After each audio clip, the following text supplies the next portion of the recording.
হ্যাঁ আমানত ভাই, কি পেঁয়াজ জন্ম দিয়েছেন এবছরে? এবছরে আসলে কি পেঁয়াজের দানার তো অনেক নাম, বুঝছেন। এখন এই যে আমরা যে পেঁয়াজটা তুলতেছি, এই পেঁয়াজটা মেটাল কিং। আবার কিছু আছে যেমন এবার দেখা যাচ্ছে আগামীতে এই মেটাল কিং পিসটা খুবই ভালো হয়েছিল।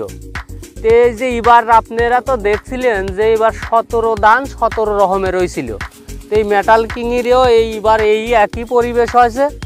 আগামীতে এই মেটাল কিংটা ভালো হওয়াতে কৃষক এবার দানার উপরে খুব চাপি ছিল। এই ধান সেই 17 রকমের পিজি হয়েছে। সেই জিনিসটাই কোম্পানি ব্যান্ড করে হেলায়, তার মানে ডুপ্লিকেট করে হেলায়। হ্যাঁ, কৃষক খুবই আমরা দেখতেছি মাঠে যে এই যে রানি ওয়ানরা যারা লাগাইছে, সম্রাটটা যারা লাগাইছে, এই যে হাইব্রিড। আমি কিন্তু কাল একটা সাক্ষাৎকারে আপনার দেখাইছিলাম যে পেগেটের হাইব্রিড দাম কিন্তু বেশি না, মাত্র 4000 টাকা কেজি।